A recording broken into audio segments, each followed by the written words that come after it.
अब जब मैं एकदम छुटकू था, ठीक है, तुम्हारे से भी छोटा, तुम तो 9th में हो, मैं शायद मैं 4th 5th या 6th में होऊंगा।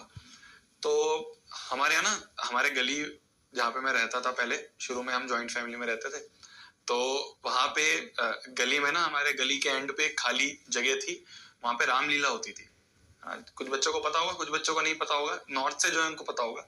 रामलीला का मतलब ये होता है कि जो दिवाली और दशहरा के बीच में टाइम होता है, तो दशहरा से दिवाली का जो टाइम होता है उसके बीच में रामलीला चलती है, जिसमें कि मतलब पूरी रामायण जो है वो एक्टिंग के थ्रू दिखाई जाती है, ऐसे नुक्कड़ नाटक टाइप जो तुम्हें होता है ना, ऐसी नुक्कड़ पे रामलीला होती है, जिसमें लोग जो है वो पार्ट लेते हैं, मोहल्ले के लोग अलग अलग पात्र बन जाते हैं, अलग अलग कैरेक्टर्स बन जाते हैं और रामलीला चलती है।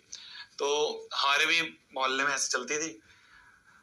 मैं बन जाता था वानर सेना में, ठीक है, जो हनुमान जी की सेना होती है ना, वानर वाली, तो मैं छोटू सा था, तो मैं वानर सेना में बन जाता था, है ना। एक सेना बनती थी जो रावण की सेना बनती थी, जिसमें राक्षस लोग बनते थे, छोटे छोटे बच्चे ही उनको राक्षस बना देते थे काले कपड़े पहना के। हम बनते थे ऐसे वानर सेना में, है ना, जो हनुमान जी का गदा है वो लेके, और ऐसे मुंह लाल करके, और इस तरह से बनते थे।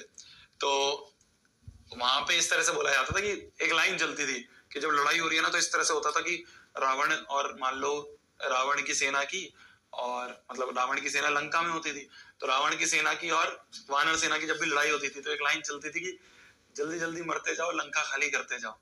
बहुत समझ में आया तुम, कि जल्दी जल्दी मरो और लंका को खाली करो, भैया जीतना है। तो मैं तभी वो मेरे दिमाग में ऐसे चलती रहती है, बचपन में था। तो जल्दी जल्दी लिखते जाओ, बोर्ड खाली करते जाओ। चलो।